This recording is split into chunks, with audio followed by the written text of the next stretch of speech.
And to everybody else, this is going to be the last video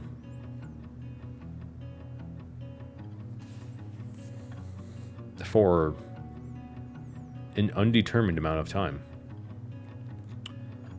So thank you for watching. And as always, I will maybe see you in the next one. Path out.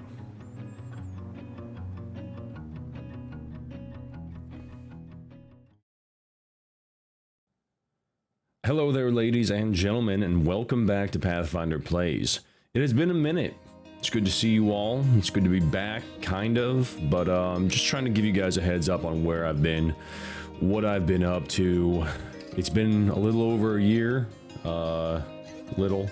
since my last video saying I was going to join the army and seek further progression and purpose in my life and my family's life. So I'm now to a point to where I've learned a good bit about my job. I've learned a good bit about my responsibilities and duties, and are kind of jiving and getting the hang of things a bit more to where I feel comfortable making another video.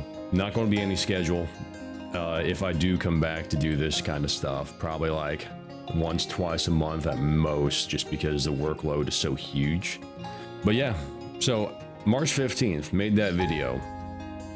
April 4th, the very next month, literally like 2 weeks later, I found myself at Fort Jackson for basic training. And I know that there's the thing where if you were a United States Marine, which I was, or still am, depending on who you ask, but a former Marine, you don't need to do any other military training in the United States, which is true, but what they don't tell you is that there is an actual time break in service that nullifies that. So if you spend, I think it's 3 or 4 years outside of the military, then they'll have to send you back to training. But essentially, I just went back to basic training again, only for the Army, and it was pretty great. Honestly, while I was there, I mean, there were some challenging points, for sure. The hardest part for me was just the culture shock and being an E5, a sergeant of Marines with a bunch of high schoolers, essentially. But there was a couple prior enlisted guys there as well that helped me out. I was the only E5, obviously, in my platoon there, so, and apparently I wasn't able to stay with them in the squad bay for the whole time. Due to fraternization, right? You can't have a higher ranking living with lower ranking, blah, blah, blah. And so I actually got my own room in basic training, and yeah, that was pretty nuts. I got my phone, didn't have to stand fire watch or fire guard. I didn't have any inspections. I just showed up to the key events and did some PT, and yeah, that was pretty much it. It was pretty good. Then after that, I went, like the day after graduation, straight to Fort Benning, Georgia, and did OCS, Officer Candidate School. And there was a hold under period where I didn't really class up. I didn't actually get to do the course about 2 months after I got there. That course was actually pretty awesome. There was a lot of challenging parts to OCS. I do feel like I actually earned my commission. I earned my bar. I know a lot of people like to slip through the cracks, but I had some serious concerns while I was going through that course. The 4-mile run, I weighed 260. That wasn't easy. You have to do it in 36 minutes, slow to a lot of people. That's a decent pace for me. The land navigation at Red Diamond was pretty nuts. Huge vegetation. Pretty insane experience there. You're out there in the woods for a week and you have to find these points that are just absolutely embedded in the environment. That was a crazy experience because I thought I was going to fail that, but you know, the good thing about these kinds of situations is that you see how you do under pressure. You get to see what your mentality is like under pressure. You get to see if you're going to allow yourself to collapse under that pressure and fail, or if you're going to rise to the occasion, remember why you're there, why you're doing these things, and for who and for what. And actually just say, yeah, this sucks, but it needs to be done. And I'm not going to let my own warrior mindset fail me. That was pretty nuts though, the LandNAV. There's boars out there, wild boars. They will chase you. They will follow you back to the camp. There's banana spiders out there, which are massive and horrifying. They're not aggressive towards human, but Obviously, if you run into them, they're usually face level, and it's not fun having a spider the size of the palm of your hand just like chilling out saying, hey bro, what's up? What you doing? You just wrecked my house with your face. Now your face is my new home. And after that, there's just a bunch of stuff, man. It was pretty challenging. There's still guys over at Fort Benning right now for like that I know doing infantry officer training, which is that's a whole new level of suck. But then after that, I commissioned in October. I went straight over to Fort Gordon and did Signal Basic Officer Leadership course. So essentially in OCS, if you're active duty like I am, you have to compete for your job at OCS, which is why it was so stressful for me at OCS, because I was like, oh my gosh, I want to do like military intelligence, or I want to do signal, or maybe military police like I've been doing. But if I really suck, then maybe I'll just be a water purification officer and just wreck my whole life, right? So thankfully, I was able to compete with these young bucks well enough to where I got my number 2 choice, which is signal officer. Hashtag poke for life. I don't care. Yeah, I went to SBOLIC, Signal Basic Officer Leadership course. Learned a whole bunch of stuff that is not relevant to me, not necessarily to the fault of the course, but just to where I went and currently am at now after the course. In the Army, there's like 3 echelons, right? There's like strategic, there's operational, and then there's tactical. Everything they teach you at SBOLIC is to prepare you to be a platoon leader, right? Your tactical level, you're going to be learning about all these different signal devices that you'll use on the move, that you're going to be using wherever you set up an FOB at, or whatever you want to call it, right? You're going to be learning about all these things, a whole bunch of SATCOM stuff, SNN, STT, SNAP, whatever, right? Yeah, so I learned about all that, took it very seriously, and then I got orders to Germany, and which is fine. I could still be a PL in Germany, but I'm not. So there's that. I'm staff, which means I work in a higher headquarters, I work in a brigade, and I am an OIC. Now, the thing about the Army is that there's proper career progression, right? You're an LT, you're a platoon leader. Then maybe you'll become LT, meaning lieutenant like I am. And then maybe you'll become like an XO, an executive officer. And you'll be in charge of inventories and making sure the platoon leaders are doing everything. You're like the company commander's like right-hand guy, pretty much in that realm of things. And so you have this kind of progression: platoon leader, XO, company commander as a captain. And then after that, if you do well enough, you'll get promoted to the field grade status. You'll become a major, and then a lieutenant colonel, and so on and so forth. And then once you hit major, once you're field grade, then you can be a staff officer at the brigade level, generally speaking. I say generally speaking because that's where I'm at now as an LT. I took a major's billet straight out of the schoolhouse. So, yeah, that's pretty trippy. But, you know, it's okay. Huge learning curve. There was many times in my period being here that I started questioning if I made the right choice to do this, because it was so stressful and there was so much to learn.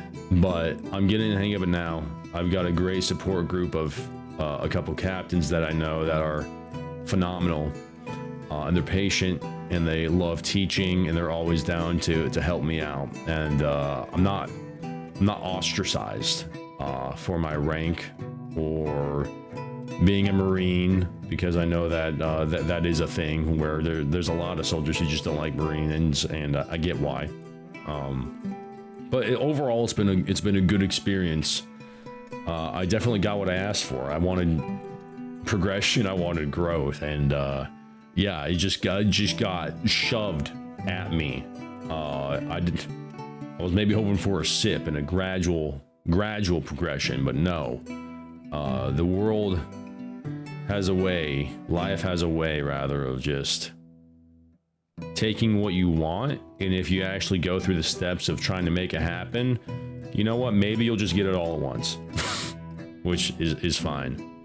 But yeah, all that to say, it sounds more jovial and nice after the fact, but in the moment, you know, it's never easy leaving your family. It's never easy leaving the people that count on you, right? You leave these people that you love and that you sworn to protect and be with and provide for, and you leave them to somewhat breaking that oath, that promise, in a physical, you know, sense, in a distant sense. You're not there, so you have to put down that hat of father or husband so you can make something bigger happen. And it's a weird thing to navigate, and that's why so many people have these issues trying to adjust to the military lifestyle, because, you know, that there is that time period where that happens and it needs to happen, but it happens like every so often, right? Depending on where you're at. You even have deployments where you're gone for 9 months, 6 to 9 months, depending on what unit you're with. And I mean, that happens in other careers as well. Truckers, they're often on the road. They're the spine and the nervous system of any country.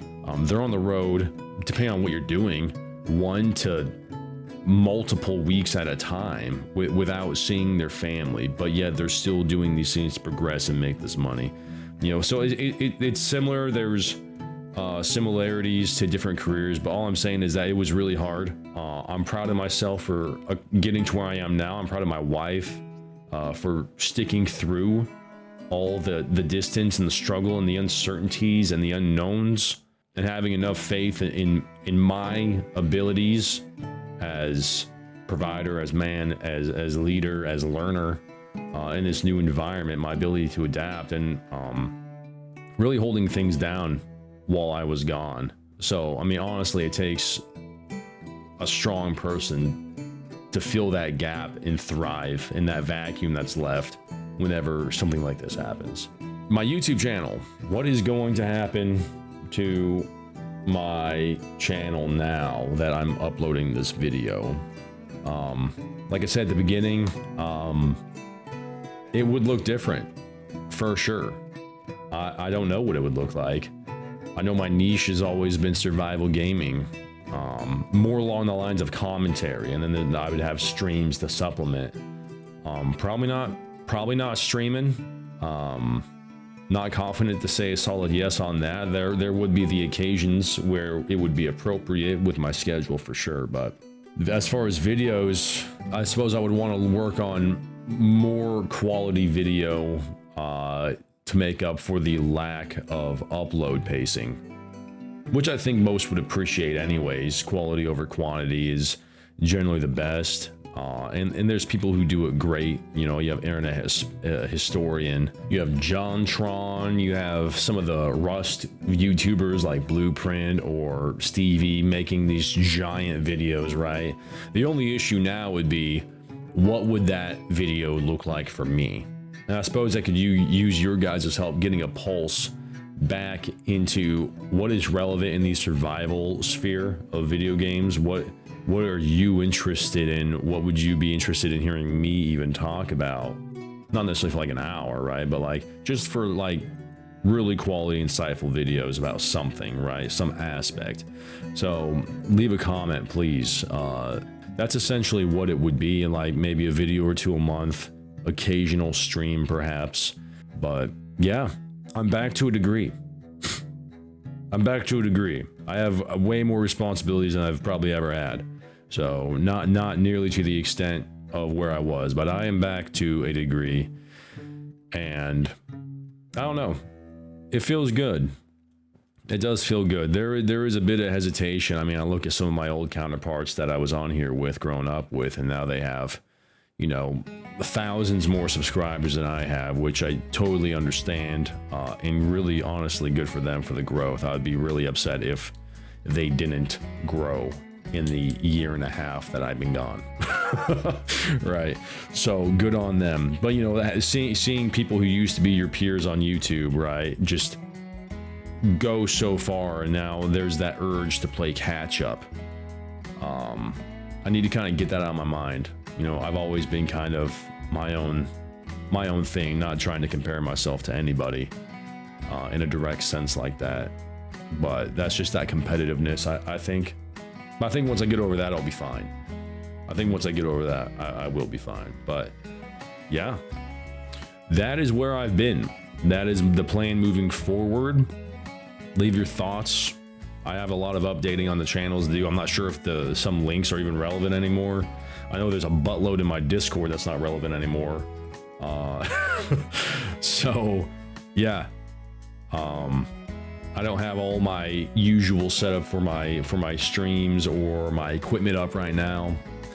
So there's just a lot that I need to update and look into. But yeah, guys, if you made it to this point, if you cared that much, thank you. Good to see you. Leave a comment, and I will see you guys in the next one. Path out.